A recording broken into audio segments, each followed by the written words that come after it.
It was my first year as a resident at St. Mary's Hospital in a small town on the outskirts of Tampa, Florida. The hospital itself had been around since the early 19th, growing from a small, one-building facility into a sprawling complex over the decades. Like any hospital with a long history, St. Mary's had its share of ghost stories.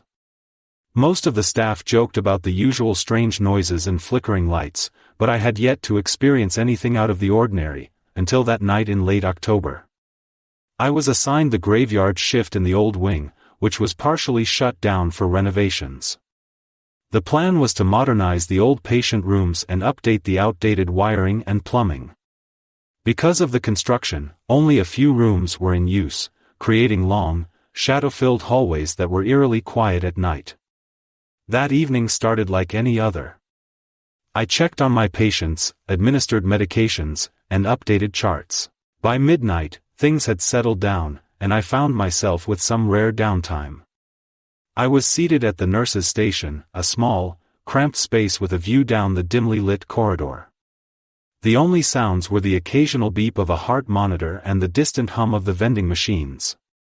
Around 2 a.m., I decided to do another round to check on a particularly ill elderly man, Mr. Thompson, who had been admitted with severe pneumonia. He was a frail, gentle soul, always thankful and polite, despite his suffering.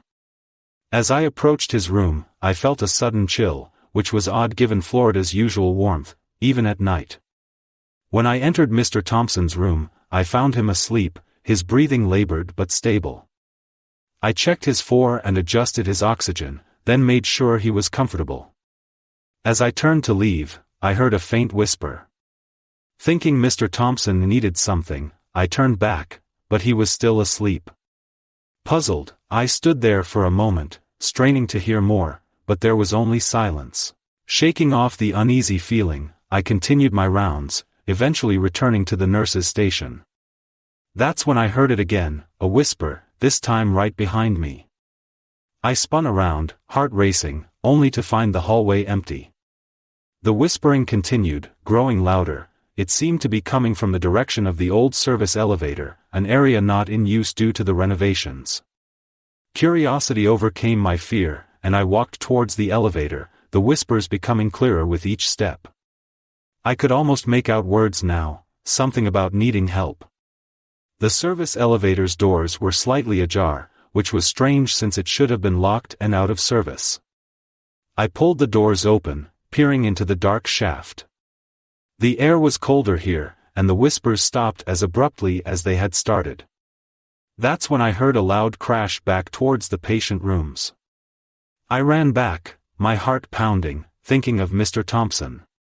When I reached his room, the door was closed, and it felt unusually cold as I pushed it open. Mr. Thompson was no longer in his bed. Instead, he was standing by the window, looking out into the darkness. "Mr. Thompson, you should be in bed. It's not safe for you to be up," I said gently, moving towards him. He didn't respond, just kept looking out the window. When I reached him, I touched his shoulder, and he slowly turned to me. His face was pale, his eyes wide with fear. He was calling for help. I had to see. He whispered. "Who was calling, Mr. Thompson?" I asked, my voice barely a whisper. "The boy in the elevator, he needed help," he replied, his voice trembling. Confused and alarmed, I guided him back to bed, checking his vitals and making sure he was secure. I reassured him that he must have been dreaming, but his insistence that he had heard a boy's voice was unnerving. After ensuring Mr. Thompson was settled and sleeping once more, I left his room, my mind racing. The old service elevator kept pulling at my curiosity. Despite my better judgment, I returned to it, determined to dismiss these strange events as fatigue or my imagination. As I approached the elevator again, the whispers resumed, this time pleading. I reached for my phone, turning on the flashlight app, and shone it into the darkness of the shaft. What I saw next will haunt me forever. There, at the bottom of the elevator shaft, was the skeletal remains of a small child, his clothing tattered and dusty. I stumbled back, gasping, my phone slipping from my trembling hands. In a panic, I ran to the nurse's station, calling security and demanding they check the elevator shaft. When they did, they found exactly what I had seen, the remains of a boy who had been reported missing in the area over 30 years ago. The news spread quickly, and the hospital was a buzz of activity as police arrived and cordoned off the area. It turned out the boy had been playing in the hospital during some renovations back in the late 80s and had accidentally fallen down the unused shaft. His disappearance had remained a mystery, his family left to wonder his fate. After that night, I could never walk those hallways without feeling a chill, always wondering if the whispers would return. St. Mary's carried on, but for me, it was never the same. My nights there were filled with the echoes of a boy who just wanted to be found, and the memory of an old man who heard his calls for help. As the investigation continued, the hospital staff was on edge. Everyone spoke in hushed tones, and there was an unspoken tension in the air. The renovations were halted temporarily as the police combed through decades of records and interviewed longtime staff members to piece together any information that could shed light on the tragedy. For weeks, the atmosphere in the hospital was heavy with sorrow and regret. We all wondered how many times we had passed by that elevator, completely oblivious to the dark secret it held. The staff meetings were filled with discussions on safety protocols and historical records checks for any other forgotten areas of the hospital that needed attention. The presence of the boy seemed to linger.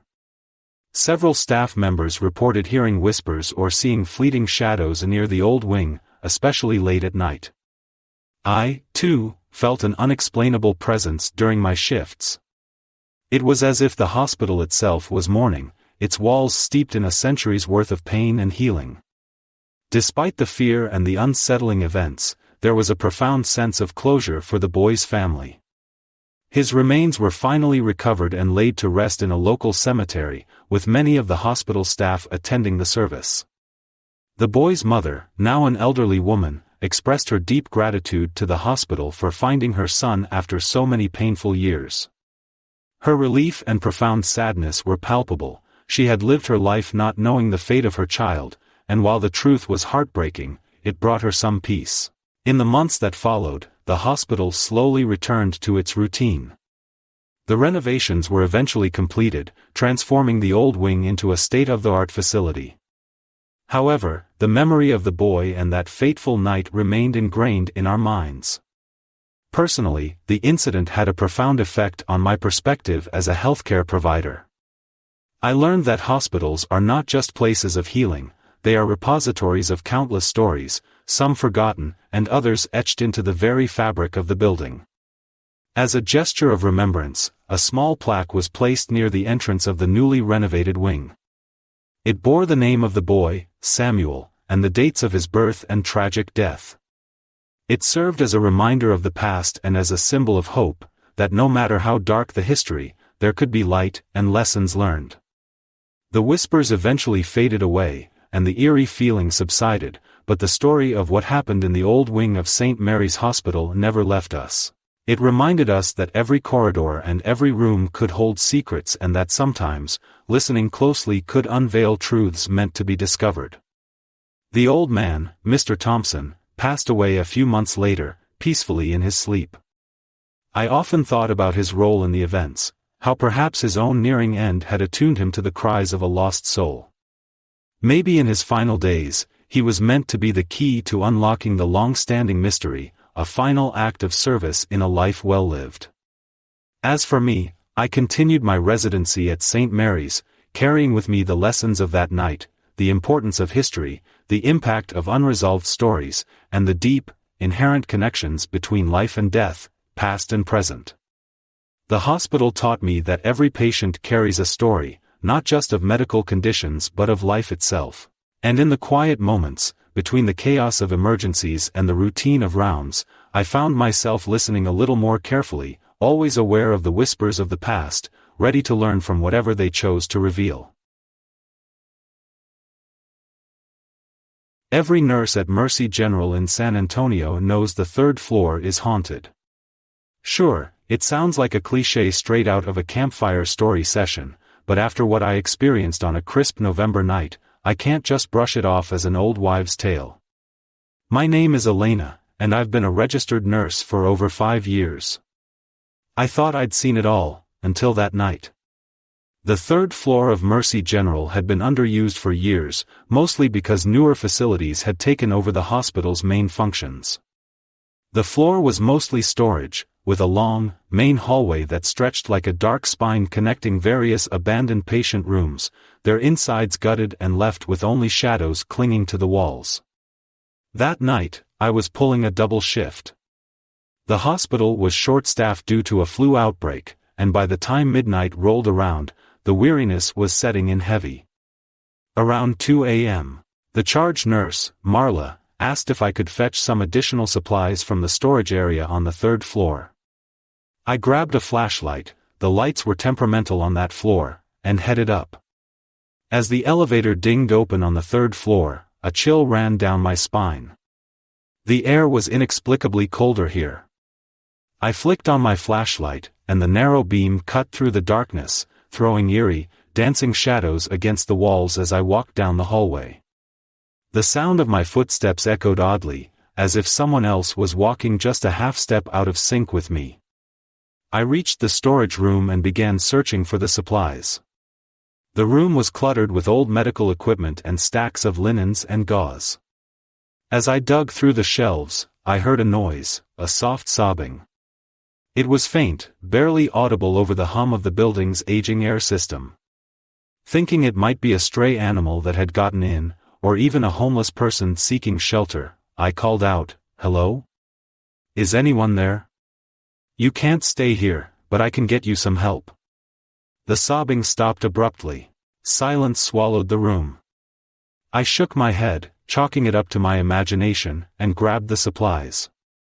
As I turned to leave, I heard it again, this time louder, more desperate. It was coming from down the hall, near the old pediatric wing. My heart pounded against my ribs as I debated what to do. Curiosity overrode my fear, and I followed the sound, a flashlight beam trembling in my hand. The sobbing led me to what used to be room 308, the pediatric oncology room. The door was slightly ajar. I pushed it open, and the room was ice cold, a stark contrast to the stuffy heat of the rest of the building. My light flickered as I shone it around the empty room. "Hello?" I whispered. Then I saw him, a little boy, no more than 8 or 9 years old, sitting in the corner of the room. He was pale, almost translucent, with dark circles under his eyes that spoke of illness and exhaustion.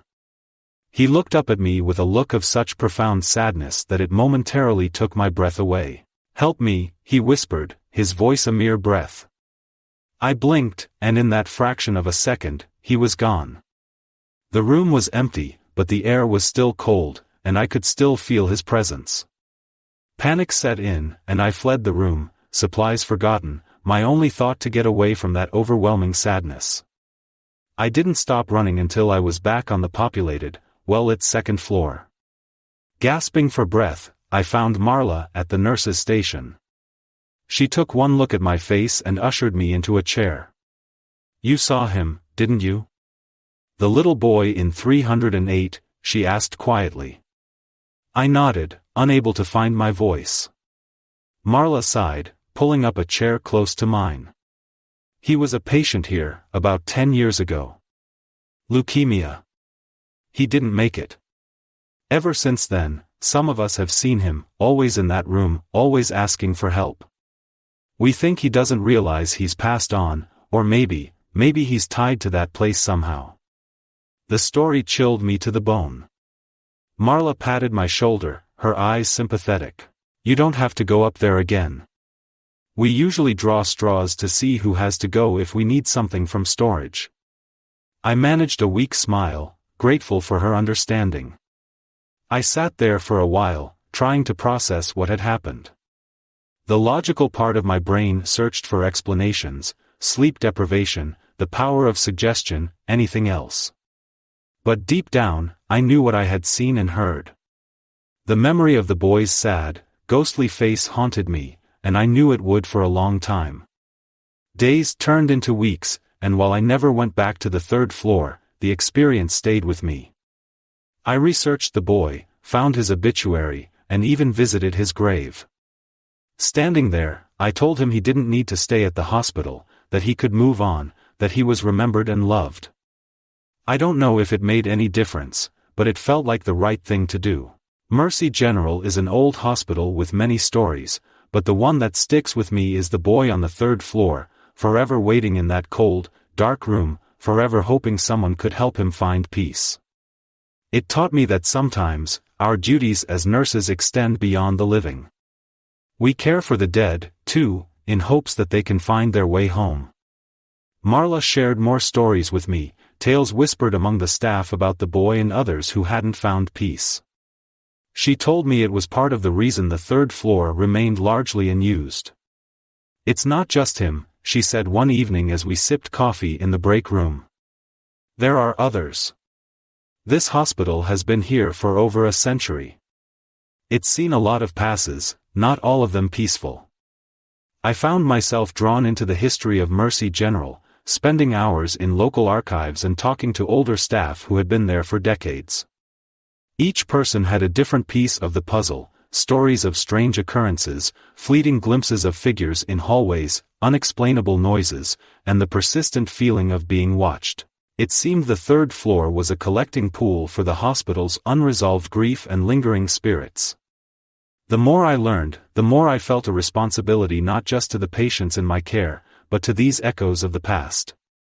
I started spending a few minutes each shift, when time allowed, sitting quietly on the third floor. Sometimes I would read aloud from a book or simply talk about my day.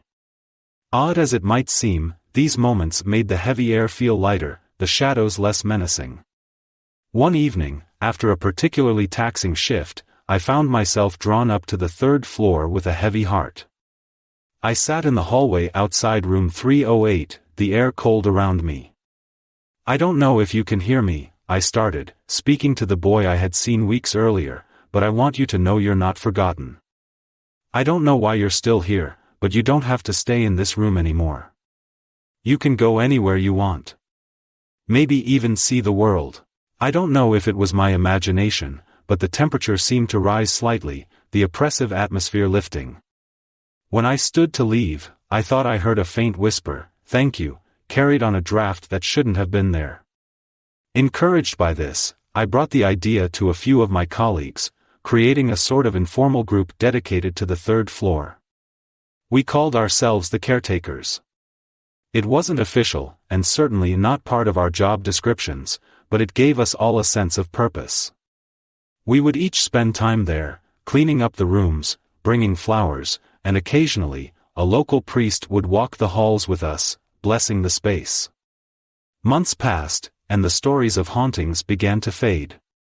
Newer staff members were surprised when they heard about the third floor's reputation, having never experienced anything unusual themselves.